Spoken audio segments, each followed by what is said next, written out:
New places, new perspectives, same questions, better answers. I'm Rowan Vale, and this is where learning becomes identity.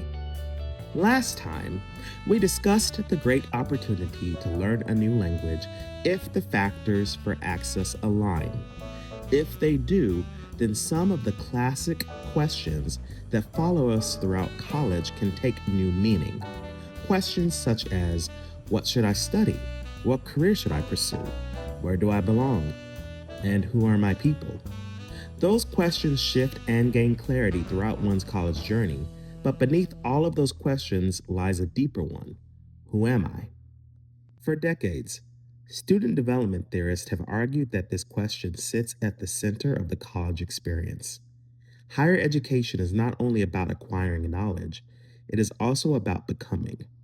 And perhaps surprisingly, language learning may be one of the most powerful identity forming experiences a student can have. Today, I want to explore how language learning shapes identity through the work of Erik Erikson and Arthur Chickering, two theorists who believe that college is fundamentally a time of self discovery. Let's explore. Let's start with Erik Erikson and the question of identity. When most people think about learning a language, they think about vocabulary, grammar, punctuation, and communication. Those things matter, of course, but anyone who has spent serious time learning another language eventually realizes something unexpected. You don't simply learn a new language, a language begins to change you. Erik Erikson believed that human development unfolds through a series of life stages. Each stage presents a central question or crisis that individuals must navigate. For young adults, the defining challenge is what he called identity versus identity diffusion. And the central question is, who am I? According to Erikson, young adults begin to explore possible answers in this stage. They experiment with beliefs, relationships, careers, values, and communities. And through that exploration, they gradually construct a sense of self. College is one of the primary environments where this process occurs. Students leave familiar environments and encounter new ideas, meet people with different experiences, question assumptions they once accepted without hesitation, and in many ways, higher education institutionalizes exploration. But language learning introduces a particularly unique form of exploration. Because language learning often means encountering another way of understanding reality itself. Consider something as simple as introducing yourself. In English, I can describe who I am with relative ease. I've spent my entire life doing it. But when I first began speaking Japanese, something strange happened. I suddenly became aware of how much my identity was tied to language. How do I express humor? How do I express confidence? How do I express curiosity? And how do I express kindness? When you lose linguistic fluency, even temporarily, you become aware of aspects of yourself that usually remain invisible. The experience can be frustrating, but for me, it was also transformative because it forced me to ask, if I communicate differently, am I still the same person? And if not, who am I becoming? I think now it's important to look at exploration, commitment, and new possibilities.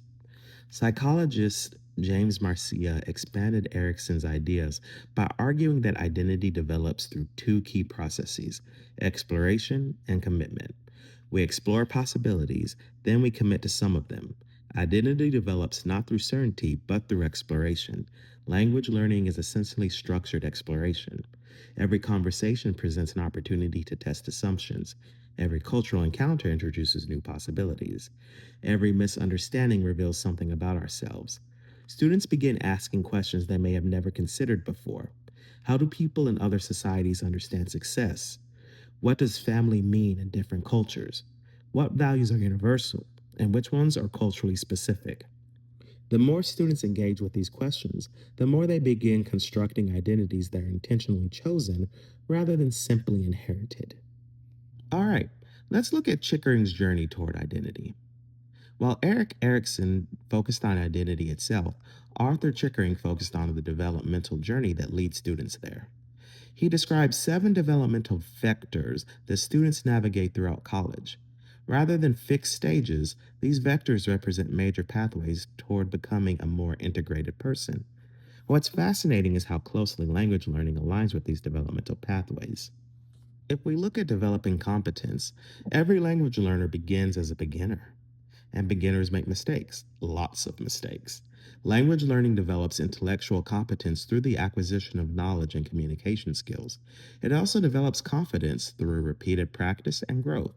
Over time, students begin realizing I can do difficult things, I can improve, I can communicate across barriers. That confidence often extends far beyond the classroom. If we look at managing emotions, language learning is emotional. Anyone who has studied a language seriously knows this. There's excitement, there's frustration, embarrassment, pride, moments of connection, and moments of failure. Chickering argued that development involves learning how to recognize, manage, and appropriately express emotions. Language classrooms provide countless opportunities to practice exactly that. If we look at moving towards interdependence, many students enter college believing success is primarily an individual endeavor. Language learning naturally challenges that assumption. No one becomes fluent alone. Progress depends upon teachers, conversational partners, classmates, friends, communities. Students gradually learn that independence and interdependence are not opposites. They are partners, and development requires both. If we look at developing mature interpersonal relationships, this vector may be one of the most important. Chickering emphasized appreciation of difference and the ability to build meaningful relationships across diverse backgrounds. Language learning naturally creates opportunities for both. Students encounter people whose experiences differ from their own. They learn to listen, to adapt, to empathize, to communicate across differences, not because diversity is an abstract concept, but because there is another human being sitting across from them. This is all about establishing identity. All of the vectors ultimately contribute to what Chickering viewed as the central developmental task of college: establishing identity. According to Chickering and Reiser, identity includes a sense of one's cultural heritage, a clear self concept, self esteem, personal stability, and an integrated understanding of oneself. Language learning touches every one of those dimensions.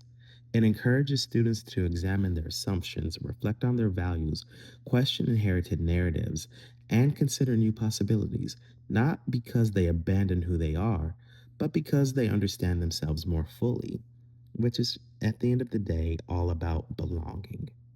At some point, many language learners experience a moment they never forget. It often happens unexpectedly, perhaps during a conversation, perhaps while studying abroad, perhaps while reading or listening or laughing at a joke. And then suddenly they realize they're no longer observing, they're participating, they belong. Not because they have mastered the language, but because they have become part of a community.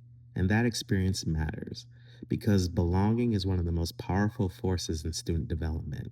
We often think belonging comes from finding people who are exactly like us, but language learning suggests another possibility.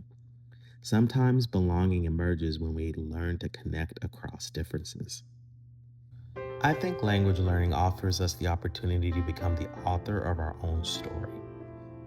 Many later scholars would describe this process as self authorship, the movement from identities defined by others towards identities constructed for ourselves.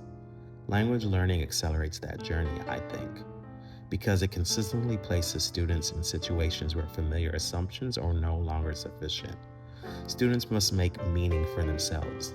They must decide what they believe, what they value, and who they want to become. The result is not simply a more knowledgeable student, it is often a more reflective person. When we talk about language learning, we often focus on what students gain: vocabulary, grammar, communication skills, cultural knowledge, and yes, all of those outcomes matter. But perhaps the most significant outcome is more difficult to measure. Language learning challenges the way students understand themselves. Erikson asked, "Who am I?" Chickering described the developmental pathways that help students to answer that question. Language learning offers students another route along that journey. Because every new language provides more than new words, it offers another perspective, another community, another possibility, and sometimes another way of becoming ourselves. Today, we explored identity in its broadest sense. But identity is never experienced in the abstract.